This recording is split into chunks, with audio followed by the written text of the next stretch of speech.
अवधूत चिंतन श्री गुरुदेव दत्त। देव उपासनाનું અભિન્ન અંગ પૂજા। દેવતાઓની પૂજા આપણે બધા ભક્તો કરીએ છીએ। ગુરુની પૂજા શિષ્યો કરતા હોય છે। દેવ ઉપાસનામાં દેવ પૂજા મહત્વનું છે અને તેના બે ભાગ પડે છે। એક તો કે બાહ્ય પૂજા, બીજી અંત પૂજા અથવા માનસ પૂજા। બાહ્ય પૂજામાં આંખથી ઈષ્ટદેવની આંખો ખુલ્લી રાખી ઈષ્ટદેવની પૂજા દ્રવ્યો સાથે પૂજન કરવામાં આવે છે અને તેમાં પણ પંચોપચાર, દશોપચાર, ષોડશોપચાર કે રાજોપચાર પણ હોઈ શકે છે।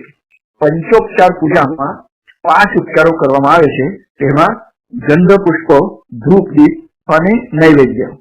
પાછળથી આરતી અથવા પ્રાર્થના એ આપણે સહજ રીતે જોડી શકીએ છીએ। ષોડશોપચારમાં 16 વિવિધ ઉપચારો આવે છે જે આપણે ક્રમશઃ એને શ્રવણ કરીશું। જે ઉપાસ્ય દેવતાની પૂજા હોય છે એ પંચોપચાર, દશોપચાર, ષોડશોપચાર અથવા રાજોપચારથી પૂજા થઈ શકે છે। ષોડશોપચાર પૂજનમાં કેવી રીતે ભાવના કરવી જોઈએ તે જાણવું અત્યંત જરૂરી છે। તો જે 16 ઉપચાર છે એ કયા કયા છે તે આપણે શાસ્ત્રોમાં જેનો ઉલ્લેખ છે તે શ્લોક જોઈએ। આવાહનાસુને પાદ્યમ અર્ઘમાર્ચ મનિયકમ સ્નાનમ વસ્ત્રોપવીતમ ચ ગંધમાલ્યાન્યનુક્રમાત ધૂપમ દીપમ ચ નૈવેદ્યમ તાંબૂલમ ચ પરદક્ષિણા પુષ્પાંજલિ પ્રોક્તમ ઉપચારાસ્તુ ષોડશ। તો 16 ઉપચાર કે જે ભગવાનની પૂજા કરવામાં આવે છે, દેશાચાર અને લોકાચાર પ્રમાણે થોડો ઘણો એમાં ફેરફાર હોય છે, પણ સામાન્યતઃ આ 16 ઉપચારથી પૂજા કરવામાં આવતી હોય છે। એક છે આવાહન, એના પછી છે આસન, એના પછી છે પાદ્ય, એના પછી છે અર્ઘ, એના પછી છે આચમનીય એટલે આચમની જળ, એના પછી છે સ્નાન, એના પછી છે વસ્ત્ર પછી છે યજ્ઞોપવિત, યજ્ઞોપવિત પછી ગંધ એટલે કે ચંદન, એના પછી પુષ્પહાર, એના પછી 11મું છે ધૂપ, 12મું છે દીપ, 13મું છે નૈવેદ્ય, 14મું છે તાંબુલ, 15 પ્રદક્ષિણા છે અને 16મો ઉપચાર એટલે પુષ્પાંજલિ। તો મંત્ર પુષ્પાંજલિ આપણે કહીએ છીએ પ્રાર્થના સ્વરૂપે। તો ષોડશોપચાર પૂજનમાં કેવી ભાવના કરવી જોઈએ તે જાણવું પણ અત્યંત જરૂરી છે।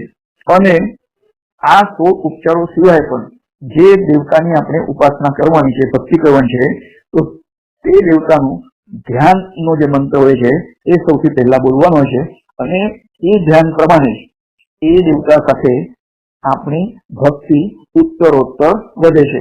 કારણ કે ગણપતિના ઘણા બધા સ્વરૂપો છે, દત્ત ભગવાનના પણ 16 આવિર્ભાવો છે। તો એમાંથી કયા આવિર્ભાવની આપણે પૂજા કરવા માંગીએ છીએ તો એ રીતથી સૌથી પહેલા ધ્યાનનો મંત્ર બોલવામાં આવે છે અને પછી આવાહન, એવા સ્વરૂપવાળા ભગવાન જ આપણી સમક્ષ હાજર થાય। તો દત્ત ભગવાન માટે આપણે જેમ કહીએ છીએ માલા કમંડલ કરપદ્મ યુગ્મે મધ્યસ્થ પાન યુગલે ડમરુ ત્રિશૂલે યસ્ય સ્વઉર્ધ્વ કરયો શુભ શંખ ચક્રે વંદે સમત્રિવરદમ ભુજ ષટ્કયુક્તમ। તો આ રીતથી 3 મસ્તક વાળા અને 6 હાથ વાળા અને વિવિધ આયુધો ધારણ કરેલા દત્ત ભગવાનનું આપણે ધ્યાન કરવાનું અને એવા દત્ત ભગવાન આપણી પૂજા ગ્રહણ કરવા માટે હાજર થાય। તો ભલે મૂર્તિ હોય તો મૂર્તિમાં એ ચૈતન્ય પણ જાગૃત થાય એવી ભાવના હોય છે। એટલે ધ્યાન પછી આપણે આવાહનનો મંત્ર બોલવાનો હોય છે। તો આવાહન એટલે આમંત્રણ આપીને ભગવાનને આપણે ત્યાં બોલાવવાના હોય છે। તો ભગવાન કોઈ સામાન્ય વ્યક્તિ નથી, એ તો અનંત કોટી બ્રહ્માંડનો નાયક એટલે કે સ્વામી છે। તેથી તેની આગતા સ્વાસ્થ્યમાં જરા પણ ખામી ન રહે અને તે જરા પણ નારાજ ન થાય એ ખાસ આપણે જોવાનું છે। જેમ કોઈ વ્યક્તિ પોતાના ઉપરી અધિકારી એટલે કે બોસને પોતાને ત્યાં બોલાવે ત્યારે તે તેની સરભરામાં ખડે પગે ઉભો રહે છે અને તેની તમામ જરૂરિયાતો પૂરી પાડે છે. તે જરાય નારાજ ન થાય અને એવો પ્રસન્ન થાય કે તે બોલાવનારને પ્રમોશન અથવા તો ઉચ્ચતર હોદ્દો આપે, હાયર પોઝિશન, અથવા તો તે જ રીતથી પરમાત્મા પાસે પણ ભક્તો પત્ની, પુત્રો, નોકરી, ધન સંપત્તિ, પ્રતિષ્ઠા, વિજય, આરોગ્ય વગેરે લૌકિક વસ્તુઓની પ્રાપ્તિની અપેક્ષા રાખે છે અને એને પૂજન દ્વારા પ્રસન્ન કરવા ઈચ્છે છે. કોઈ વિરલ ભક્તો જ પરમાત્મા પાસે અજ્ઞાન નિવારણ અથવા સ્વસ્વરૂપ જ્ઞાન અથવા મોક્ષની અપેક્ષા રાખતો હોય છે. તો આપણે સામાન્ય કોટીના ભક્તો છીએ, પણ કોક એવા પણ ભક્તો હોય છે કે જેઓ પરમાત્મા પાસે અજ્ઞાન નિવારણ અને સ્વરૂપ જ્ઞાન અથવા મોક્ષની પ્રાર્થના કરતા હોય છે. તો યોગ્ય સરભરાથી પ્રસન્ન થયેલો ઉપરી અધિકારી જેમ તેની હાથ નીચેના કર્મચારીને બઢતી આપે છે, તેમ પૂજાથી પણ પ્રસન્ન થયેલા પરમાત્મા અર્ચક અથવા ભક્તને વાંછિત ફળ આપે છે. આમાં આવાહન પૂર્વે તે દેવના સ્વરૂપનું પણ ધ્યાન કરવામાં આવે છે, તે આપણે પહેલા જ કહી ગયા છે, અને પછી તેમને આવાહન દ્વારા બોલાવવામાં આવતા હોય છે. તો ધ્યાનનો સમાવેશ આ આવાહનમાં છે, એ રીતથી આપણે સમજવાનું છે. તો પ્રથમ ઉપચાર આવાહન અને એના પહેલા આપણે દેવતાનું ધ્યાન કરવાનું છે, એ આપણે જોઈ ગયા છે. બીજી વાત ધ્યાનમાં રાખવાની કે આજે આપણે સર્વત્ર જોઈએ છે કે પૂજન વખતે જે પૂજા કરનારનું મન એ પૂર્ણપણે અર્ચનમાં હોતું નથી. પૂજનમાં બેઠા હોય અને જો સામૂહિક પૂજા હોય તો કોણ કોણ આવ્યું, કોણ મોડેથી આવ્યું, કોણ અંદરો અંદર શું વાત કરી રહ્યા છે, તો એના તરફ એનું ધ્યાન સૌથી પહેલા જાય છે. અને દેવતાઓ આપણી સમક્ષ હાજર છે તો આપણું ધ્યાન દેવતા સિવાય બીજે ક્યાંય જવું ન જોઈએ, તો એનો એ ખ્યાલ રાખતો નથી. તો પૂજનમાં તન્મયતા આપણને જણાતી નથી.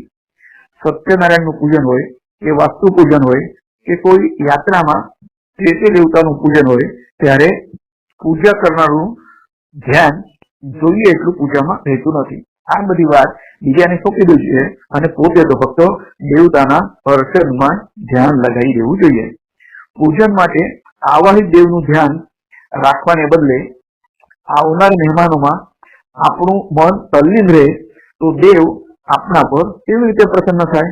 પૂજા કરનારે માત્ર દેવની પૂજામાં તલ્લીન રહેવું જોઈએ, તો જ દેવ પ્રસન્ન થશે અને પૂજા થશે. પૂજા કરનાર અને કરાવનાર બંનેના તન અને મન એ દેવને સમર્પિત હોવા જોઈએ. જે પૂજા કરવાનો હેતુ શ્રી ગુરુ ગ્રંથમાં અધ્યાય 116 દર્શાવે છે. રંગોદૂત મહારાજ જણાવે છે કે જેથી સુખ નિજ દેહને થાય દેવને તેમ રીઝવતા તે સાધને થાય તુષ્ટ હરિ એમ. તો ગુરુ લીલામૃત અધ્યાય 116 અને તેમાં આ 13મો દોરો છે.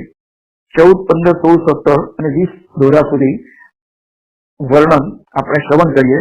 વચન યથા દેહે તથા દેવે માની પ્રમાણ સદા એકાત્મ ભાવ ભજવો ઈશ્વર માન. તો જે વસ્તુ આપણને ગમતી હોય તેવી જ વસ્તુ ભગવાનને પણ આપણે અર્પણ કરવી જોઈએ. જે વસ્તુ જે હવી ગમે સ્વાત્મને જાણ તે જ સદા અર્પણ કરે ભાવે પ્રભુને માન. આ રીતે જ જનો બધા આત્મા જે નિજ આય માની તદ્વત દેહને પૂજા અર્પણ ત્યાંય. પૂજા આદિ અર્પણ કરતા ભાવે ઈશે થાય પ્રસન્ન પ્રેમ નિષ્ઠા અનન્ય દેખીને રીજે સત્વર એમ. 18મો દોરો થયો. અને 19મો દોરો અધિક પણ પ્રેમથી છોડી સહુ સંદેહ દેવ ભક્ત સંબંધથી વધે પરસ્પર સ્નેહ.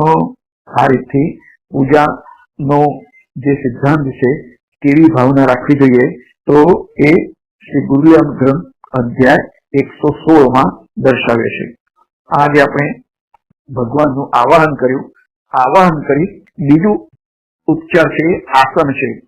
તો દેવનું આવાહન કરીને દેવને આપણે ત્યાં બોલાવ્યા, એટલે કૃપા કરીને પધારેલા દેવને યોગ્ય સુખાસન આપવું તે બીજો ઉપચાર છે.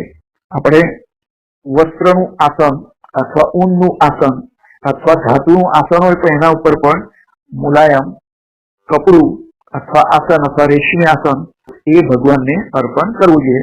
અને એ પણ હોય તો પૂજાના ઉપચાર તરીકે આપણે પુષ્પાસન તરીકે એક પુષ્પ પણ ત્યાં મૂકવું જોઈએ. ભગવાનને આપણે બોલાવીએ પછી એમણે આસન આપ્યું તો ઘણી વખત ઘણા ભક્તોને એમ થાય છે આપણે દેવતાનું પૂજન કરીએ તો આપણા ગુરુ મહારાજને પણ બોલાવીએ. તો ગુરુ મહારાજને પણ એવું અંતઃકરણથી યાદ કરે છે, પણ જો ગુરુ મહારાજ આવે તો એમના માટે આસન મૂકતા નથી.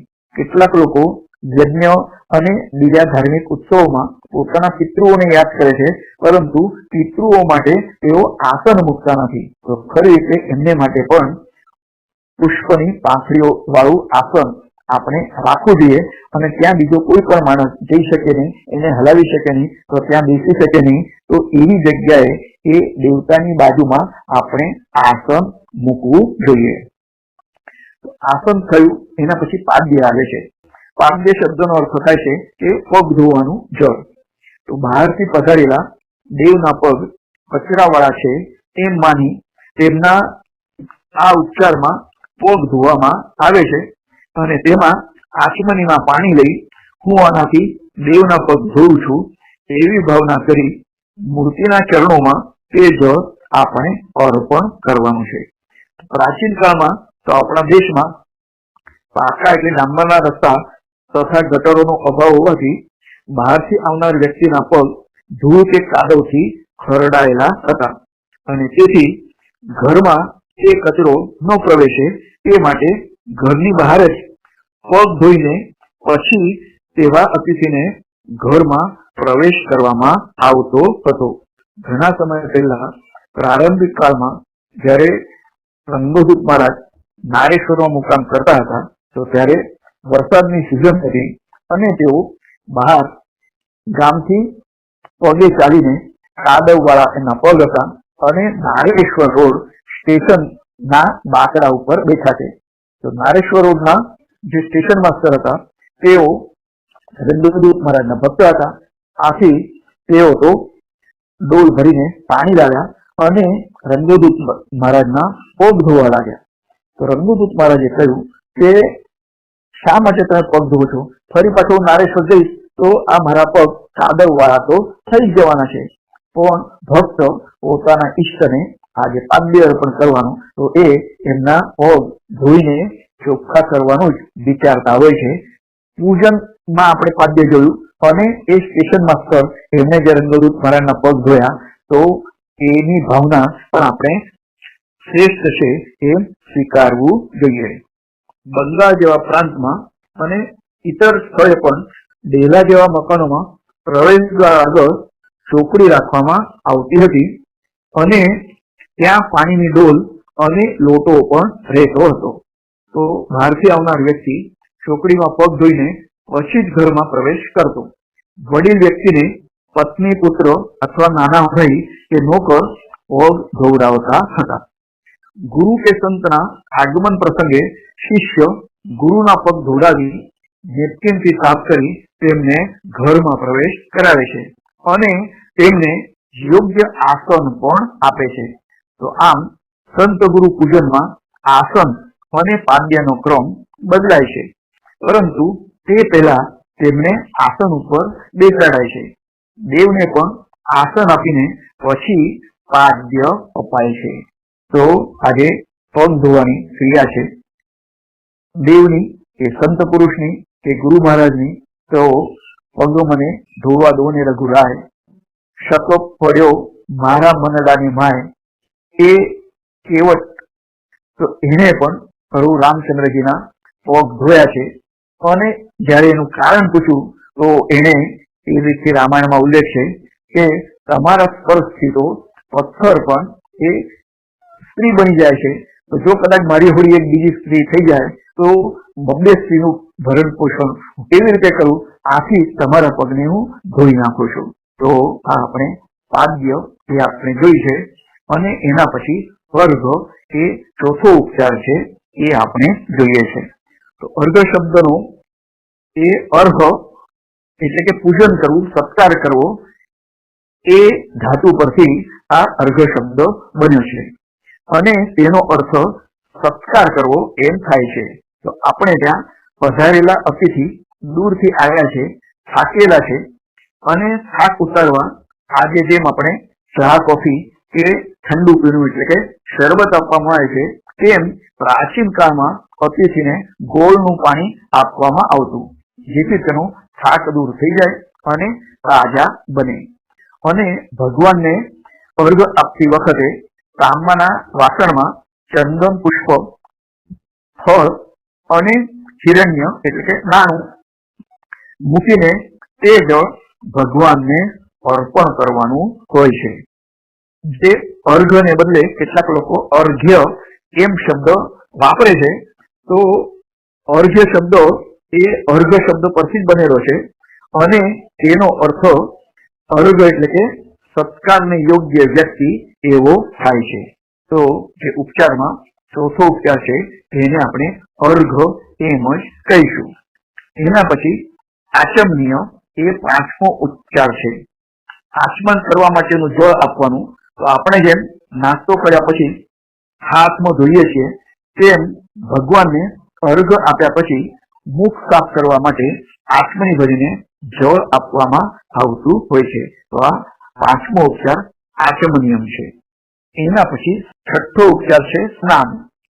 તો આ રીતે મુખ શુદ્ધિ કર્યા પછી ભગવાનને સ્નાન કરાવવાનું વિધિ આવે છે અને તેમાં ગંગાદી પવિત્ર તીર્થોમાંથી લાવેલા જળથી ભગવાનને સ્નાન કરાવવામાં આવે છે. અને જો ગંગા કે નર્મદા જળ ન હોય તો તેમનું સ્મરણ કરીને પણ એ જળથી ભગવાનને સ્નાન કરાવવામાં આવે છે. તે પહેલા દૂધ, દહીં, ઘી, મધ અને સાકર આ 5 પ્રકારના અમૃત દ્રવ્યોથી એટલે કે પંચામૃતથી ભગવાનને સ્નાન કરાવવામાં આવે છે. અને પંચામૃત સ્નાનનો સમાવેશ રાજોપચારમાં કરાય છે. તેથી ષોડશોપચારમાં તે જરૂરી નથી, છતાં પણ એ પરંપરા પ્રમાણે એ ઉત્સવો દરમિયાન અને આપણે આ પંચામૃત થી પણ સ્નાન કરાવીને પછી શુદ્ધોદકથી આપણે સ્નાન કરાવતા હોઈએ છીએ. આ જ પ્રમાણે ગંધોદક સ્નાન એટલે કે ચંદનવાળા જળથી સ્નાન અને ઉદ્વર્તન સ્નાન એટલે કે અત્તરવાળા જળથી સ્નાન પણ ષોડશોપચારમાં જરૂરી નથી. અભિષેક સ્નાન પણ આમાં જરૂરી નથી, છતાં પણ પરંપરાગત રીતે આપણે જો આ કરતા હોઈએ તો એ સ્વીકાર્ય છે. ખાતી પીતી વખતે આપણો હાથ મુખને લાગતો હોવાથી તે ઉચ્છિષ્ટ એટલે કે એઠો થાય છે અને તેથી મુખ અને હાથ ધોવા પડે છે. ચા વગેરે પીણા પીધા પછી પણ હાથમાં ધોવા એ શાસ્ત્રાચાર પ્રમાણે જરૂરી છે. સ્નાનની વિધિ એ આપણે જોઈ છે. અને એના પછી વસ્ત્ર એ 7મો ઉપચાર આવે છે. ભગવાન સ્નાન કરી લે પછી તેમને વસ્ત્ર પહેરાવવાનું વિધિ છે. તેમાં 2 વસ્ત્રો જરૂરી છે, વસ્ત્ર અને એક ઉપવસ્ત્ર. તો પુરુષ દેવ જેટલા છે તેમને ધોતી અથવા પીતાંબર અને ઉપર ખેસ. અને જો કે દેવીની પૂજા આપણે કરતા હોઈએ તો સાડી અને ચોળી. તો સ્નાન કરાવ્યા પછી અને વસ્ત્ર પહેરાવ્યા પછી પણ ભગવાનને આચમન કરાવવાનો વિધિ હોય છે. તો વસ્ત્રાંતે આચમનિયમ સમર્પયામિ અને કેટલીક વાર વસ્ત્ર અને યજ્ઞોપવિત બંને અર્પણ કર્યા પછી 2 વખત એ આચમની કરવામાં આવે છે. વિષ્ણુ ભગવાન અલંકાર પ્રિય છે અને સ્ત્રીઓ પણ અલંકાર પ્રિય છે. તેથી તેમને મુકુટ, કુંડળ, હાર, અન્ય આભૂષણો અર્પણ કરાય છે. દેવીને બંગડી, કજ્જલ, સિંદૂર અને કર્ણ અલંકારો, હાર ઇત્યાદિ, કમરપટ્ટો એ આવા બધા અલંકારો અર્પણ કરવામાં આવતા હોય છે અને સૌભાગ્ય ચિહ્નો પણ અર્પણ કરવામાં આવે છે. આના પછી યજ્ઞોપવિત થાય છે. તો વસ્ત્રના ઉપચાર પછી દેવને યજ્ઞોપવિત એટલે કે જનોઈ પહેરાવવામાં આવે છે અને દેવીને પણ જનોઈ પહેરાવવામાં આવે છે. જનોઈ પછી પણ આચમનનો વિધિ છે. સ્નાને વસ્ત્રે ચ નૈવેદ્યે દદ્યાદાચ મનમ તથા ચકારાત યજ્ઞો પવિતાન તે દદ્યાત. સ્નાન કરાવ્યા પછી, વસ્ત્ર અર્પણ કરાવ્યા પછી, નિવેદ ધરાવ્યા પછી આચમન આપવું જોઈએ. આ શ્લોક પ્રમાણે સ્નાન, વસ્ત્ર અને નૈવેદ્ય પછી આચમનનું વિધાન છે અને જનોઈ પછી આચમનનો વિધિ પાછળથી ઉમેરાયો હોય એમ લાગે છે. તો આ ટિપ્પણી પરથી આપણને એનો બોધ થાય છે. એના પછી ગંધ એટલે કે ચંદનનો ઉપચાર. વસ્ત્રાદિ વિધિ પછી ભગવાનને કેસર વગેરે નાખી તૈયાર કરેલું સુગંધી ચંદન અર્પણ કરવાનું છે. આમાં ચંદનનો ચાલ્લો કરતી વખતે ખાસ ધ્યાનમાં રાખવું જોઈએ કે ભગવાનની મૂર્તિ કે છબીને ચાલ્લો કર્યા પછી તેનો રેલો તેમના મુખ પર આવવો જોઈએ નહીં, કારણ કે તેમ કરવાથી મુખ અને વસ્ત્ર દાઢાવાળા થાય. તો તે જેમ આપણને ગમતું નથી તે જ રીતથી ભગવાનને પણ ગમે નહીં. તો ચંદન કર્યા પછી લલાટમાં અક્ષત એટલે કે ખંડિત ન થયેલા હોય એ આખા ચોખા એ લગાડાય છે. તેથી આ ઉપચારને ગંધાક્ષર એમ પણ કહેવામાં આવે છે. તો અક્ષતનો નિર્દેશ ષોડશોપચારમાં નથી, કારણ કે વિષ્ણુ ભગવાનની પૂજામાં આ અક્ષર અગ્રાહ્ય છે. તો અક્ષતૈર નામ ચેત વિષ્ણુ ન તુલસ્યામ ગણાધિપમ ન દુર્વયા યજદેવીમ બિલ્વપત્રૈ ન ભાસ્કરમ. આ શ્લોકમાં કહ્યા પ્રમાણે દેવની પૂજામાં કઈ વસ્તુ નિષિદ્ધ છે તે બતાવ્યું છે કે વિષ્ણુ ભગવાનની પૂજામાં અક્ષતનો નિષેધ છે. વિષ્ણુ ભગવાનને તુલસી અવશ્ય ચડે છે, પણ ગણપતિ માટે તુલસી એ નિષિદ્ધ છે. અને દુર્વા એ ગણપતિને પ્રિય છે, પરંતુ દેવી માટે નિષિદ્ધ છે. એનું કારણ આપણે પૌરાણિક કથા પહેલા શ્રવણ કરી ગયા છે. અને બિલ્વપત્ર એ ભગવાન શિવજીને પ્રિય છે, પરંતુ સૂર્ય પૂજામાં એ નિષિદ્ધ છે. તો પૂજામાં અક્ષતનો નિષેધ જે આપણે જોયું વિષ્ણુ ભગવાનની પૂજામાં, તો વિષ્ણુ ભગવાનને સુંદર વસ્ત્ર અલંકારો ધારણ કરાવવામાં આવે છે. અને જો એમને ચોખા ચડાવવામાં આવે તો ચોખા ખાવા આવનાર સુંદર વસ્ત્રને પણ કરડી થાય. તો આવું ન બને તે માટે શાસ્ત્રકારોએ કદાચ દીર્ઘદ્રષ્ટિ વાપરીને અક્ષતનો નિષેધ કર્યો હોય એમ લાગે છે. એના પછી 10મો ઉપચાર છે પુષ્પ. તો ચંદન પછી ભગવાનને પુષ્પ અર્પણ કરવાના હોય છે અને તેમાં જે તે ઋતુમાં જે સુગંધીદાર પુષ્પો મળતા હોય તે પુષ્પો અને તે પુષ્પોનો હાર ભગવાનને ચડાવાય છે. તો સુગંધ વગરના કે કાળા કે કાબરચિત્રા પુષ્પો ભગવાનને અર્પણ કરવા જોઈએ નહીં. ગોટાના પુષ્પોની થી ઉંદરનો ત્રાસ થતો હોવાથી તે પણ ચઢાવવા જોઈએ નહીં. અને ચઢાવ્યા હોય તો ભગવાનને શયન કરાવતી વખતે એ પુષ્પ કે પુષ્પહાર આપણે ઉતારી લેવો જોઈએ, નહીં તો ભગવાનને વધારે પડતી ગરમી પણ થાય છે. 10મો ઉપચાર પુષ્પ થયો. એના પછી 11મો ઉપચાર છે ધૂપ. તો પૂજન વખતે વાતાવરણને સુગંધિત કરવા અને જંતુઓને ભગાડવા ધૂપ કરવામાં આવે છે. અને તેમાં ગુગળનો ધૂપ તથા અગરુનો ધૂપ એ ઉત્તમ ગણાય છે. લોબાનનો ઉપયોગ મુસલમાનોમાં પ્રચલિત છે. અને પંચાંગ એટલે 5 સુગંધી દ્રવ્યોનું મિશ્રણ હોય અથવા દશાંગ તો 10 સુગંધી દ્રવ્યોનું મિશ્રણ, તો એનો ધૂપ અથવા સુગંધીદાર અગરબત્તી સળગાવવામાં આવે છે. અને અગ્નિ સળગાવી તેમાં ધૂપ નાખવાથી સમગ્ર વાતાવરણ શુદ્ધ બને છે. પણ સગવડ ખાતર આપણે હાલમાં તો અગરબત્તી વાપરીએ છીએ. વાતાવરણ આહલાદક થાય, મન આપણું બહિર્મુખતા છોડીને અંતર્મુખ પણ થતું હોય છે. આથી મંત્ર જપ પહેલા પણ અથવા આ પૂજા પૂરી થયા પછી જે મંત્ર જપ કરવાનો છે તો એ માટે પણ એ ધૂપ આપણને સહાયક નીવડે છે. એના પછી 12મો ઉપચાર છે દીપ. તો શાસ્ત્ર પ્રમાણે ધૂપ વિધિ પછી દીપ અર્પણ કરવાનું હોય છે, પરંતુ હાલમાં પૂજનના આરંભે દીપ પ્રગટાવી તેનું અને સૂર્યનારાયણનું પૂજન કરવામાં આવે છે. તો દીપ જ્યોતિ એ પરબ્રહ્મનું પ્રતીક છે અને દીપાધિષ્ઠિત દેવ અને સૂર્ય એ બે દેવો પૂજન કર્મમાં સાક્ષી મનાયા છે. તેથી પૂજન કર્મના આરંભમાં તે બંનેનું પણ પૂજન કરવામાં આવતું હોય છે. તો દીપ વિધિના ઉપચારમાં એક અથવા બે દીવા પ્રગટાવવામાં આવે છે. બે દીવા હોય તો એક ઘીનો અને બીજો તેલનો. ખાસ કરીને દેવી પૂજામાં તેલનો દીવો એ વધારે સ્વીકાર્ય છે. અને ઘીનો દીવો દેવના જમણા હાથ તરફ અને તેલનો દીવો દેવના સદેવીના ડાબા હાથ તરફ મૂકવો જોઈએ. તો ડાબી અથવા જમણી બાજુ એ દેવની આપણે માનવાની છે. પૂજા કરનારના ડાબા હાથે ઘીનો દીવો અને જમણા હાથે તેલનો દીવો આપણે મૂકવો જોઈએ. આ 12મો ઉપચાર દીપ થયો. એના પછી નૈવેદ્ય છે. તો નૈવેદ્ય એટલે ભગવાનનું ભોજન. તેમાં ભોજનની તમામ સામગ્રી હોય છે. મીઠાઈ, ફળ, દૂધ વગેરે અર્પણ કરી શકાય છે. આપણે ત્યાં પધારેલા અતિથિને આપણે દાળ, ભાત, શાક, મિષ્ટાન્ન વગેરે જમાડીએ છીએ. તેમ દેવને પણ સંપૂર્ણ ભોજન આપવું તે શ્રેષ્ઠ મનાય છે. આજે બે દીવાનું આપણે કહ્યું તો તેમાં તૈલ દીપો ભવેદ વામે. વામે એટલે દેવના, વામે એટલે ડાબી બાજુએ, અને ઘૃત દીપશ્ચ દક્ષિણે એટલે જમણી બાજુએ, દેવના જમણી બાજુએ. તો આ શ્લોક છે. તો એ પણ આપણે એને શ્રવણ કરી લીધું છે. અને ભગવાનને ભોજનમાં જે વિવિધ પદાર્થો આપવાનો છે એ પણ આપણે જોઈ ગયા. તો વૈષ્ણવ દ્વારા તો ક્યારેક ભગવાનને અન્નકૂટ અથવા 56 ભોગ પણ અર્પણ કરાય છે.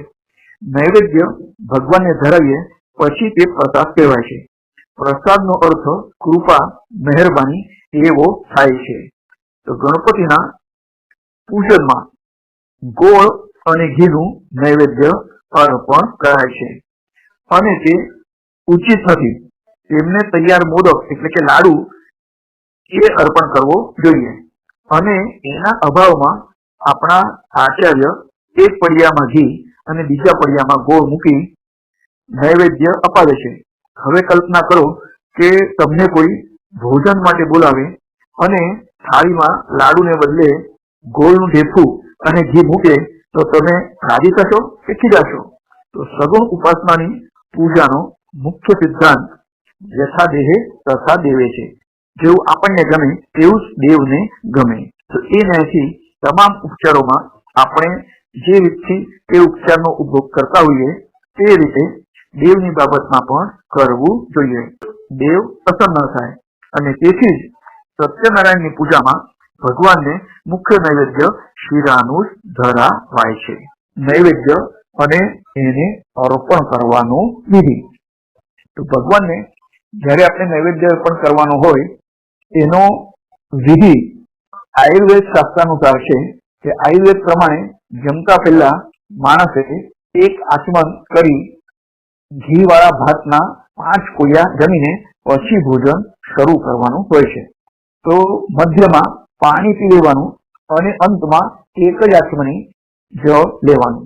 તો આરંભનું આચમન એ અન્નની પથારી છે અને અંતનું આચમન એ અન્નનું આવરણ છે. તો ભોજન પહેલા પાણી પીવાનો નિષેધ છે. કારણ કે એમ કરવાથી પાચક રસો નબળા બને છે. અંતમાં પાણી પીવાથી પણ એ સ્થિતિ સર્જાય છે કે જેસર માટે હાઇડ્રોક્લોરિક એસિડ હોય છે તો એ વધારે ડાયલ્યુટ થાય પાણી પીવાથી. આથી વધારે પાણી પીવાની મના છે. માત્ર એક આચમની જેટલું પાણી આદિ અને અંતમાં પીવામાં આવે તો પાચક રસો અન્નમાં સારી રીતે ભળી શકે અને તે અન્નને સારી રીતે પચાવે છે. અને તેથી જમતા પહેલા અને જમ્યા પછી પાણી ન પીતા મધ્યમાં જ પી લેવું હિતાવ છે. આપણને આ રહસ્ય સમજાય તે માટે દેવના નૈવેદ્ય વિધિમાં એનો સમાવેશ શાસ્ત્રકારોએ આ રીતથી કરાયો છે. ભગવાનને નૈવેદ્ય ધરાવતી વખતે આરંભમાં પ્રથમ આચમન તરીકે પૂર્વાપોષણમ સમર્પયામિ એમ કહીને પ્રથમ આચમની આપવામાં આવે છે. તે પછી પ્રાણાય સ્વાહા, અપાનાય સ્વાહા, વ્યાનાય સ્વાહા, ઉદાનાય સ્વાહા, સમાનાય સ્વાહા આ રીતથી 5 પ્રાણોને આહુતિઓ આપીને વચ્ચે ફરી મધ્ય પાનીયમ સમર્પ્યામિ એમ કહીને એક આચમણી જળ આપણે ગરભાનામાં મૂકીએ છીએ. તો 5 કોળિયા ધરાવવા અને અંતે પછી ઉત્તરા પોષણમ સમર્પ્યાની કહી અંતનું આચમન આપણે ભગવાનને અર્પણ કરીએ છીએ. એના પછી હાથ ધોવા માટે હસ્ત પ્રક્ષાલનમ સમર્પ્યાની કહી હાથ ધોવાનું જળ આપવાનું હોય છે અને એના પછી મુખ પ્રક્ષાલનમ સમર્પ્યાની કહીને ફરી એક આચમણી જળ મોઢું ધોવા માટે આપણે ભગવાનને આપવાનું છે. હાથ શુદ્ધ કરવા આપણે જેમ સાબુ વાપરીએ છીએ તેમ ભગવાનને કરોદવર્તનાર્થે ચંદનમ સમર્પ્યાની એમ કહી ચંદન વાળું જળ ભગવાનને આપવામાં આવે છે. તો આચાર્ય દેવને ચંદનના છાંટા નંખાવે છે તે ખોટું છે. તો ભગવાનની પૂજા અને નૈવેદ્ય પછી ચંદનના છાંટા ભગવાન ઉપર બિલકુલ આપણે છંટાવા જોઈએ નહીં. આપણા પર ચંદનના છાંટા નાખી કોઈ આપણા વસ્ત્ર બગાડે તે આપણને ગમે ખરું? તેવી જ રીતે ભગવાનને પણ આ ન ગમે એટલે ચંદનના છાંટા આપણે ભગવાન ઉપર કરવા જોઈએ નહીં, પણ ચંદન વાળું જળ થી ભગવાનના હાથ ધોવા જોઈએ. ખરી રીતે તો ભગવાન નૈવેદ્ય જમતા જ નથી, પણ તેમની સામે મૂકેલા નૈવેદ્યને જોઈને તે તૃપ્ત થાય છે અથવા દ્રષ્ટિથી અથવા તેનું સૂક્ષ્મ સ્વરૂપને ગ્રહણ કરે છે એમ કહેવાય છે. તો શાસ્ત્ર કહે છે કે દર્શનેન વૈ તૃપ્યંતિ દેવાહા, તેઓ નૈવેદ્યને જોઈને તૃપ્તિ અનુભવે છે. અને ભક્તો કેટલી મહેનતથી અને કેવું શુદ્ધ અન્ન એમની આગળ મૂકે છે અને એની ભાવના એ ભગવાન જોતા હોય છે. તો એમની આ અમૃત દ્રષ્ટિથી અન્ન પવિત્ર અને અમૃતમય બને છે. તો નૈવેદ્ય ભગવાનની સામે અથવા એમની જમણી બાજુએ મૂકવું જોઈએ. અને પછી એક નાના બાળકને માતા જેમ કોળિયો ભરાવીને ખવડાવે છે એમ થાળીમાંથી હાથમાં કોળિયો લઈને ભગવાનને મુખમાં ધરું છું એવો અભિનય 5 વખત કરવાનો હોય છે. અને આપણા શ્વાસનો વાયુ નૈવેદ્યને સ્પર્શે નહીં એ માટે ડાબો હાથ નાક આડે રાખવામાં આવતો હોય છે. તો આ રીતથી ભગવાને થાળ અથવા નૈવેદ્ય ધરાવવાનો એ નૈવેદ્ય 13મો ઉપચાર થઈ ગયો. એના પછી તાંબુલ છે. તો આપણે જેમ જમ્યા પછી મુખ શુદ્ધિ માટે અન્ન પાચન માટે પાન ખાઈએ છીએ તેમ ભગવાનને પણ નૈવેદ્ય પછી લવિંગ, એલચી, જાયફળ, જાવંત્રી, મરાર, કસ્તુરી ઇત્યાદિ સુગંધી અને પાચક દ્રવ્યોથી યુક્ત પાનનું બીડું અર્પણ કરવું જોઈએ. માત્ર નાગરવેલના પાન પર સુપારી, લવિંગ, એલચી મૂકી ભગવાનને અર્પણ કરવું તે યોગ્ય નથી, કારણ કે આપણે તેવું પાન ખાતા નથી. તો 14મો ઉપચાર તાંબુલ થયો. એના પછી છે આરતી અથવા નિરાજન. તો નૈવેદ્ય અને તાંબુલ પછી આપણે આરતી ઉતારીએ છીએ, પરંતુ ષોડશોપચારમાં એને સ્થાન નથી અથવા એનો ઉલ્લેખ નથી. તો આરતીનું પ્રયોજન જુદું જ છે. જૂના જમાનામાં મંદિરોમાં ઇલેક્ટ્રિક લાઇટ ન હતી. આજે પણ દક્ષિણના મંદિરોમાં દેવના ગર્ભગૃહમાં ઇલેક્ટ્રિક લાઇટો હોતી નથી. ઘીના દીવા જ હોય છે અને એના ઝાંખા પ્રકાશમાં મૂર્તિનું દર્શન બરોબર થઈ શકતું નથી. તેથી દર્શનાર્થી ભક્તો કપૂર લઈને જાય છે અને કપૂરને સળગાવી મૂર્તિની આસપાસ પૂજારી ફેરવે છે અને તેના પ્રકાશમાં ભક્તને સારી રીતે દેવના દર્શન થાય છે. તો આને કર્પૂર નિરાજન કે કર્પૂર આરતી એમ પણ કહે છે. અને એનો વિધિ આ પ્રમાણે છે કે પહેલા ભગવાનના ચરણો આગળ 4 આંટા મારવાના. તો જે આરતી આપણે કરીએ એમાં 1 વાર ફેરવવાનું. વખત ભગવાનના ચરણો આગળ આપણે 4 આંટા ફેરવવાના.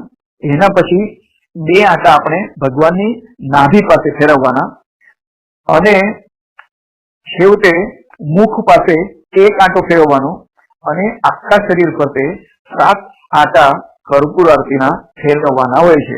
તો જેથી તેના પ્રકાશમાં ભગવાનની પૂજામાં અને શણગારમાં કોઈ ખામી રહી ગઈ હોય અથવા આભૂષણ બરોબર પહેરાવાયું ન હોય તો એ દોષ આપણા ધ્યાનમાં આવી જાય છે અને આપણે એ દોષને સુધારતા હોઈએ છીએ. તો આ જે આરતી માટે કેટલી વાર આપણે ફેરવવાના, તો ભગવાનના ચરણો આગળ 4 આંટા, નાભી ફરતે 2 આંટા, એક આંટો મુખ ફરતે એટલે 4 + 2 અને 1 એટલે 7 આંટા થયા, અને પછી આખા શરીર ફરતે 7 આંટા એટલે લગભગ 14 આંટા થાય. તો 14 આંટા આરતીના આપણે ફેરવવાના. તો જાણે કે 14 ભુવનના સ્વામી, તો એ 14 ભુવનના સ્વામીને આ રીતે આપણે 14 આંટા વર્તુળાકાર આરતી ફેરવીને એ આરતી કરવાની હોય છે. તો એનો શ્લોક પણ છે કે આદૌ ચતુઃ પાદા કલૈક દેશે દ્વૌ નાભી દેશે મુખમેકવારમ એટલે મુખ આગળ એક જ વાર, સર્વાંગ દેશે ખલુ સપ્તવારમ આરાર્તિકમ ભક્ત જન પ્રકુર્યા. તો આ રીતથી જે આરતી ભગવાનને 14 વખત કુલ ફેરવવાની હોય છે, તો એનો અનુક્રમ પણ આપણે જોયો છે.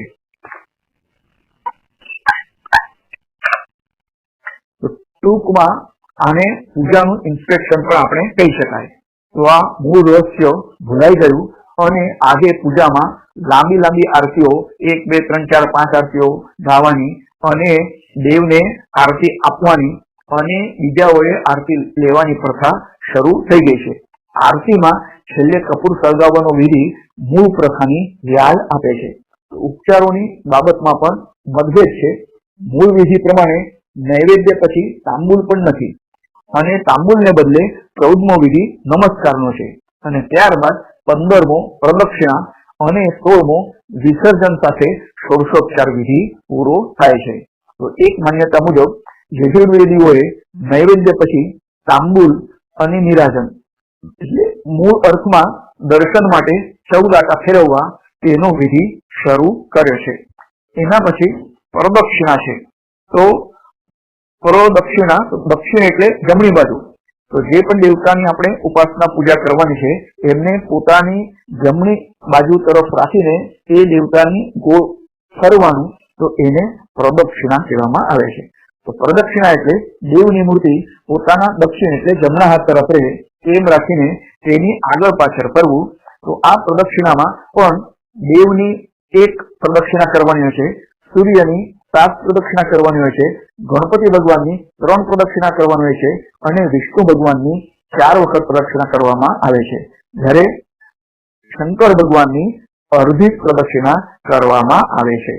તો આ રીતથી એનો શ્લોક પણ છે પ્રદક્ષિણાનો કે એકા ચંડયા હવે સપ્તતિસ્રશ કાર્યા વિનાયકે હરેશ શસ્ત્ર કર્તવ્યા શિવસ્યાર્ધા પ્રદક્ષિણા. તો શિવ ભગવાનને અડધી પ્રદક્ષિણા જે આપણે કહે છે, તો એ રીતથી પ્રદક્ષિણા કરવાની છે. તો શિવની જલાધારી, જેમાંથી શિવને ચઢાવેલું પાણી બહાર વહી જાય છે, એનું ઉલ્લંઘન કરવામાં આવે તો પાપ લાગતું હોવાથી ત્યાંથી પાછા ફરવાનું હોય છે, અને તેથી શિવની પૂરી પ્રદક્ષિણા થતી નથી. પ્રદક્ષિણાનો બીજો પ્રકાર આ દક્ષિણ પ્રદક્ષિણા છે. તેમાં મૂર્તિના દક્ષિણ એટલે જમણા હાથથી શરૂ કરી ફરીથી ત્યાં આવી પ્રદક્ષિણા પૂરી કરવામાં આવે છે. તો પ્રદક્ષિણામાં ઝડપ કરવી યોગ્ય નથી, અને પીપળા કે ઔદુંબરની પ્રદક્ષિણાનો વિધિ પૂજ્ય શ્રી રઘુદૂત મહારાજે શ્રી ગુરુલીલામૃતમાં જે બતાવે છે કે પૂર્ણ કુંભ શિર પર ધરી ચાલે ગર્ભીની જેમ તેમ મંદ ગતિથી કરે પ્રદક્ષિણા નર એમ. તો આમ મંદ ગતિથી પ્રદક્ષિણા કરતા એ વૃક્ષમાંથી નીકળતા આંદોલનો પ્રદક્ષિણા કરનારને મળે છે, અને તેમાંથી તેના રોગના જંતુઓનો નાશ થઈ તેને આરોગ્ય અને પુત્ર પ્રાપ્તિ થાય છે. તો 15મો ઉપચાર પ્રદક્ષિણાનો આપણે જોયો, અને એના પછી 16મો ઉપચાર પુષ્પાંજલિ છે. તો પૂજાને અંતે અંજલિમાં પુષ્પો લઈને ભગવાનને પ્રાર્થનાપૂર્વક નમસ્કાર કરવામાં આવે છે. આમાં ભગવાનની સ્તુતિ તથા અપરાધ ક્ષમાપન અને પૂજામાં રહી ગયેલી ખામી માટે કે ન્યૂનતા માટે ભગવાનની માફી માંગી ભગવાનને નમસ્કાર કરી પૂજા પૂર્ણ કરાય છે. તો નમસ્કારમાં સાષ્ટાંગ નમસ્કારનો પણ પ્રકાર છે, અને તેમાં દંડની માફક જમીન ઉપર શરીરના 8 અંગો સ્પર્શે તે રીતે નમસ્કાર કરવામાં આવે છે. તો આ સાષ્ટાંગ દંડવત પ્રણામ મૂર્તિની તદ્દન સામે એટલે કે 90% ખૂણો થાય એ રીતે કરવાનો નથી, પરંતુ જરા ત્રાસા રહીને કરવાનો હોય છે. અને સ્ત્રીઓ માટે આ સાષ્ટાંગ પ્રણામ એ વર્જ્ય છે, તેઓએ કરવો ન જોઈએ, કારણ કે સ્ત્રીઓના સ્તનો ભૂમિને સ્પર્શે તો દોષ લાગતો હોય છે. આથી તેઓ ઘૂંટણીએ પડીને એ નમસ્કાર કરી શકાય છે. તો ષોડશોપચાર પૂજન પૂર્ણ થયા પછી ભગવાન પાસે બેસી શાંતિથી અને એકાગ્રચિત્તે ગુરુએ આપેલા ઈષ્ટ મંત્રનો જપ કરવો જોઈએ. તો પૂજામાં મન એકાગ્ર થયા પછી એ એકાગ્ર ચિત્ત વડે જપ કરવાથી જપ સફળ થાય છે અને આપણને ઈચ્છિત ફળ મળે છે. તો જે સાષ્ટાંગ નમસ્કાર આપણે કહીએ છીએ એનો શ્લોક છે કે જાનુભ્યામ એટલે કે ઢીંચણો, જાનુભ્યામ ચ તથા પદભ્યામ પાણીભ્યામ પુરસા ધીરા શિરસા વચસા દ્રષ્ટ્યા પ્રણામોષ્ટાંગ ઈરિત. તો બે ઢીંચણ, બે પગ, બે હાથ, છાતી અને ધીયા એટલે બુદ્ધિ, મસ્તક, વાણી અને દ્રષ્ટિ, આ આઠે અંગોથી જમીન પર લાંબા થઈને પ્રણામ કરવાને સાષ્ટાંગ દંડવત પ્રણામ કહેવાય છે. તો આમાં હાથ, પગ, ઢીંચણ, છાતી અને મસ્તક એ 5 શારીરિક અંગો છે અને તે જમીનને સ્પર્શે છે. દ્રષ્ટિ વડે ભગવાનની મૂર્તિ ના માનસિક દર્શન થાય છે અને બુદ્ધિ વડે ધ્યાન ધરાય છે અને વાણી વડે ભગવાનની સ્તુતિ કરે છે કે ભગવાન હું તમને વંદન કરું છું, એટલે કે હું તમારા શરણે આવ્યો છું. તો આપણે સંક્ષિપ્તમાં આ ષોડશોપચાર પૂજા અને પૂજાનું મહત્વ એ આપણે જોયું અને એમાંથી જેટલું પણ આપણે સ્વીકારીએ કરી શકીએ, કારણ કે સ્થળ કાળ પ્રમાણે પણ અનેક ભેદો છે, પરંપરા પ્રમાણે પણ અનેક ભેદો છે. એમાંથી શક્ય હોય તો આપણી પરંપરામાં જે આપણે કરતા હોઈએ તો એ પરંપરાને આપણે સાચવવાની અને એ રીતથી મન શુદ્ધ રાખીને આપણા ઈષ્ટદેવની કે ગુરુની પૂજા કરવાની, ઉપાસના કરવાની. તો આ પ્રવચનમાં આટલું જ. અવધૂત ચિંતન શ્રી ગુરુદેવ દત્ત.